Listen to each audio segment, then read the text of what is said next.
di perairan lepas Kabupaten Bengkayang, Kalimantan Barat, yang berbatasan dengan Laut Natuna, berdirilah Pulau Lemukutan. Lautnya bukan sekedar sumber mata pencaharian, melainkan ruang budaya tempat tradisi bahari dirawat. Di sini, bagan struktur tradisional pemanggil ikan menjadi pendar cahaya di tengah laut, berpadu mesra dengan bintang di langit. Namun, keindahan ini berkejaran dengan tantangan alam dan dinamika zaman. Satihing kita ke bagan ini pas tekan besar gelombang ya. Akankah struktur pemanggil hasil laut ini tetap bertahan atau perlahan memudar di telan waktu?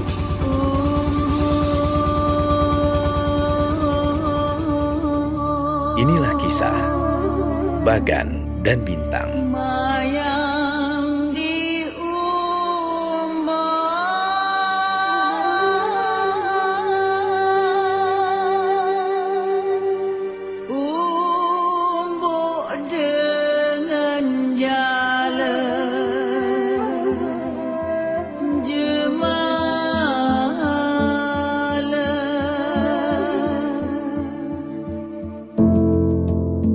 Pulau Lemukutan bukan sekedar hamparan pasir dan laut.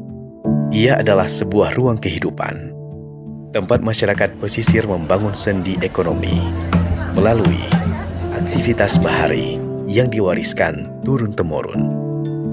Memang dari zaman leluhur dari disebut Pulau Lemukutan. Udah pasti jelas ada ya. Oleh karena satu kabupaten dulunya gitu. Kabupaten Hambat dengan Pulau Lemukutan, ya punya kabupaten di sini juga Pulau Lemukutan. Masih ada kaitan, oleh karena datu zaman apa ya? Zaman berapa kali turun deh. Sejarahnya masih ada peninggalannya di Pulau Lemukutan. Sebagai meriam nih kan nih. Meriam yang ada di Pulau Lemukutan itu kan ya asalnya dari Kabupaten Hambat, dari keraton. Di situ jadi disebutannya kampung nelayan, mayoritas orangnya nelayan lah banyaknya. Ada juga yang perkebunan dari kebun cengkeh, pale, tapi yang banyaknya memang nelayan lah mayoritasnya. Kehidupan di Lemukutan berjalan selaras dengan irama ombak. Anak-anak tumbuh di lingkungan pesisir.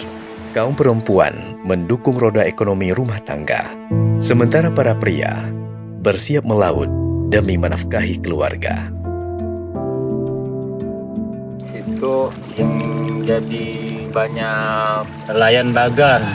Ya, alhamdulillah sampai sekarang bagan ya tetap dikokohkan.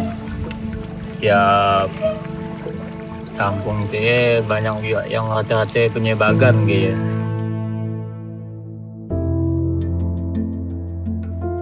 Kalau sejarah dari bagan sih, kalau bagan tuh zaman dulu kan ya semuanya bagan tancap, manual seluruhnya tancap sampai kita lukine nggak ada terapung. Saya aja udah kerja bagan dari 70-an kerja bagan. Udah mulai ngikut, lagi belum kuat. Saya lahiran 62. Bagan telah melaut sejak puluhan tahun silam. Dirakit dari kayu lokal, ia kokoh berdiri di atas air, memanfaatkan pendar cahaya lampu untuk memikat kawasan ikan teri. Iya, asal mulai bagan tuh memang Bugis yang punya. Termasuk saya pun orang Bugis. Provinsi saya sukanya di laut karena orang Bugis itu kan ya suka merantau. Oleh karena di daerah Bugis, daerah Sulawesi, tidak ada ki bagan tuh. Dia gunakan kapal. Asal mulanya tancap, oke udah ubah pakai blong, udah blong. Dan dia pakai kapal. Tradisi menangkap ikan ini terus diwariskan, melekat menjadi bagian erat dari identitas pesisir Lemukutan. Zaman bapak-bapak saya pun udah ada punya bagan gitu.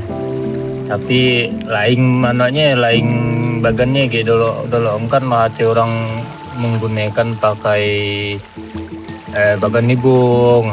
Banyaknya pakai bagan tancap lah bahasa kami situ. Bahannya dari nibung. Oleh karena ya berhubung kaya nibungnya payah dari paluh payah dari kubu payah termasuk terapung terakit gitu. Di Lemukutan, dikenal dua jenis bagan yang kerap digunakan nelayan. Ada bagan tancap yang berdiri permanen menggunakan batang kayu nibung sebagai pondasi utamanya di dasar laut. Dan ada bagan apung yang memanfaatkan bambu serta material kayu ringan yang lebih mudah didapat agar bisa dipindahkan sesuai pergerakan ikan. Proses pembangunannya menuntut keahlian teknis dan kerja keras. Sebuah rutinitas usaha yang murni digerakkan demi keberlangsungan ekonomi. Perbedaan dari bagan pelampung dengan bagan tancap ya. Yang pertama bagan tancap tuh kadang hari itu kita munjam ya nasib dan baik, kena angin ribut kuat, malamnya kadang udah rubuh. Tapi mun bagan terapung tuh gaya dibuat langsung dilabuh, dia nganyut pun dan rubuh, kadang dan rubuh. Sedampar habis kita gunakan lagi gaya. Namun bagan tancap tuh gaya rubuh, ya banyak rajeng lah, nancabut lagi kadang bertahan banyak ngurusnya gaya.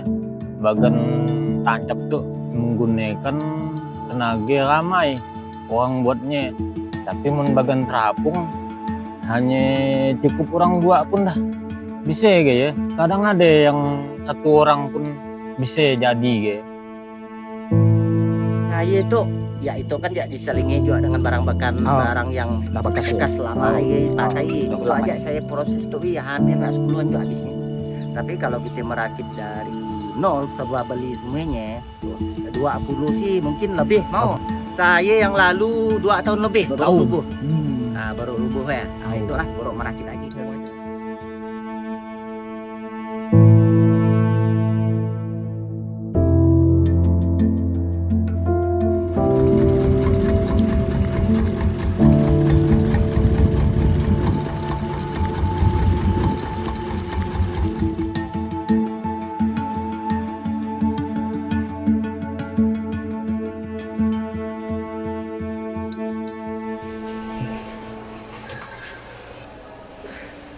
Allahu Akbar, Allahu Akbar.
Di atas pelataran bagan, malam dilewati dengan kesabaran. Cahaya lampu buatan bekerja memikat kawasan hasil laut di kedalaman.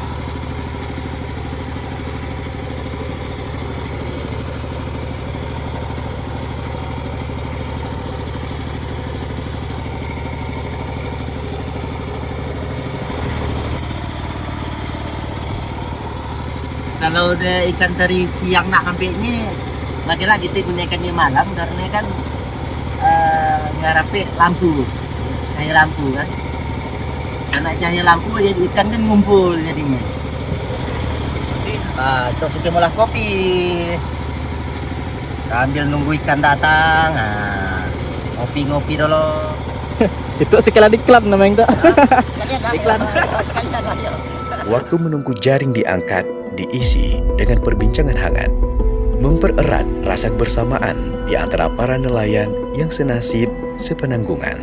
Kalau hasil bagan tuh memang dapat disik nyan. Si ansi nyannya gitu ya. Tapi kalau nak ada hasil satu malam mungkin terbeli dengan motor. Satu malam ya. Wow. Gile lah dengan hasilnya memuaskan lah. Saat jaring perlahan terangkat, laut menampakkan kemurahannya. hasil tangkapan Bagan tidak hanya terpaku pada riuh kelap-kelip ikan teri.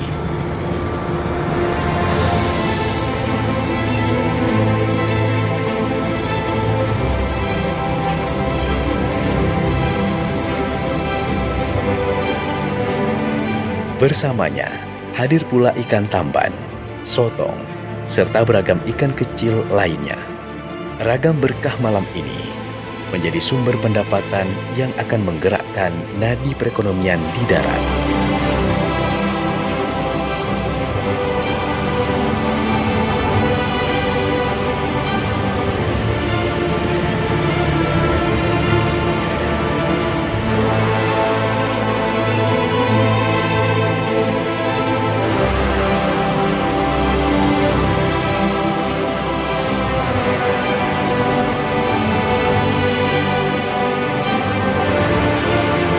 Perjalanan hasil laut tidak berhenti di tengah samudra.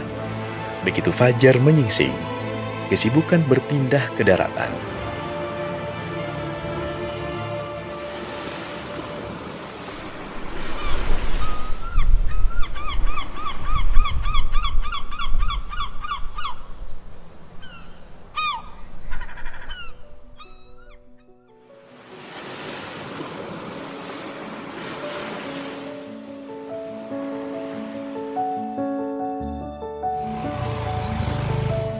Pengolahan ikan teri segera dimulai dengan proses pembersihan dan perebusan singkat menggunakan garam demi menjaga kualitas kesegarannya. Harusnya setelah kita dapat 1 jam 2 jam langsung rapikan. Bawa kita masukkan dalam waga, kita hidupkan api ya, langsung kita masuk dalam kawah, kita rebus. Setelah matang, teri-teri ini dihamparkan di atas rak bambu, mengandalkan panas matahari pulau untuk pengeringan sempurna.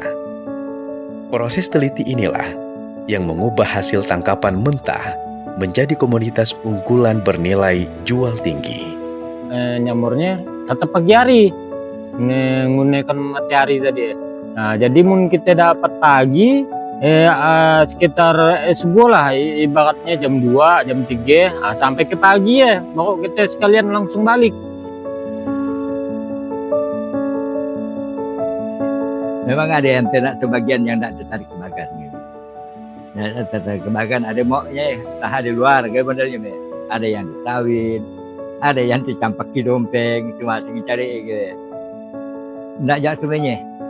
Kita 70% adalah kita kirakan gitu. Yang lanjut masih usaha gitu deh. Tantangan tidak lagi sekedar datang dari minat generasi penerus yang mulai berkurang karena beralih ke bidang usaha lain.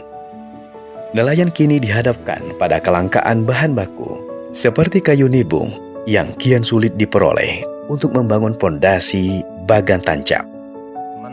Saat itu kan nibungnya agak payah, dah mahal lagi. Dari kayu-kayu yang kayak gitu nih, yang dibeli itu aja segitu aja ada 2 juta lebih ya. Bukan hanya kayunya dibeli, kayu di atas gunung, upah orang tuh menurunkannya guys. Ditambah lagi, kondisi cuaca dan arus ombak yang tidak menentu kerap mengubah pola migrasi ikan, memicu ketidakpastian pada volume hasil tangkapan. Sebuah dinamika berat yang menguji ketahanan usaha bahari ini. Ada pengaruh musim kalau kuat air merah, dia merah banyak nak masang api, karena arusnya terlalu kencang. Yang paling kuat kami takut ambil air dari Sambas semua. Yang paling kuat banyak ngambil lah karena menaik dari Sambas. Dari kita sini.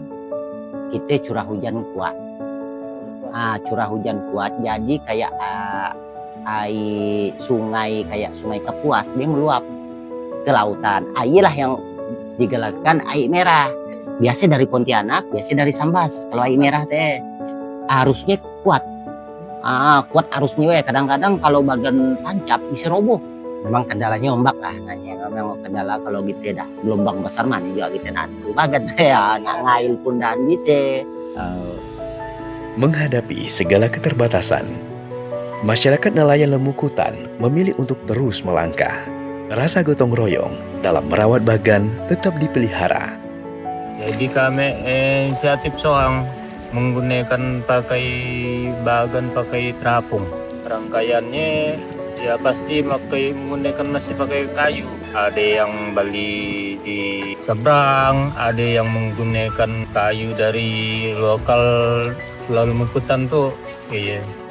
Ya namanya kalau ikan menurun ya tetap kita jual. Tahu. Dan juga macam nak kita makan, nak naik ke, nak nurun ke, tetap kita usahakan kan.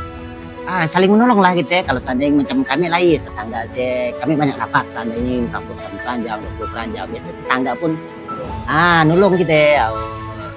Sebelum tali jangkar dilepas, untayan harapan dan doa selalu dipanjatkan kepada Tuhan Yang Maha Kuasa, memohon keselamatan selama di laut, serta rezeki hasil tangkapan yang berkah bagi keluarga di daratan. Ya kita masih ada banyak masih fokus lagi pada nelayan. Sampai berlanjut kan dia. Sampai kita turun menurun maksudnya mudah-mudahannya gitu. Lautan itu kan ya masih selagi dengan rezeki masih mampu kita yakinkan aja gitu, sampai kan hidup gitu.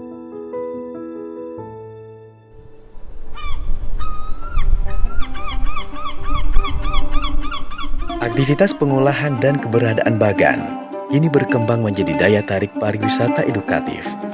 Wisatawan tidak hanya menikmati keindahan alam pulau, tetapi juga melihat langsung autentisitas kehidupan nelayan yang menopang ekonomi kreatif desa.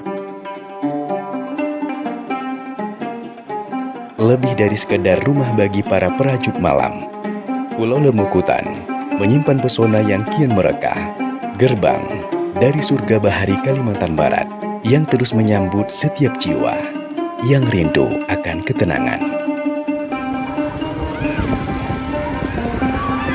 Dari jernihnya riak air yang memeluk karang, hingga kehangatan bilik-bilik singgah di tepi pantai, pulau ini telah tumbuh menorehkan cerita baru bagi siapa saja yang datang bertamu.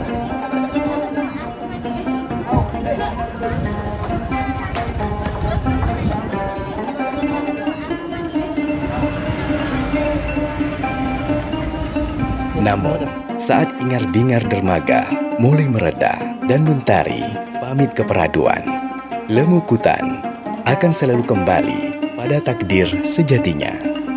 Kisah ini akan terus dirajut antara bagan yang setia menyalakan asa di kedalaman dan bintang yang tak pernah lelah dari kejauhan. Pulau Lemukutan mengajarkan kita tentang keteguhan usaha di tengah dinamika perubahan. Di sini, bagan bukan sekedar alat penangkap ikan, melainkan ruang kerja bersama yang merekatkan hubungan antar warga. Selama semangat gotong royong itu terjaga, harapan akan masa depan bahari pulau ini tidak akan pernah padam.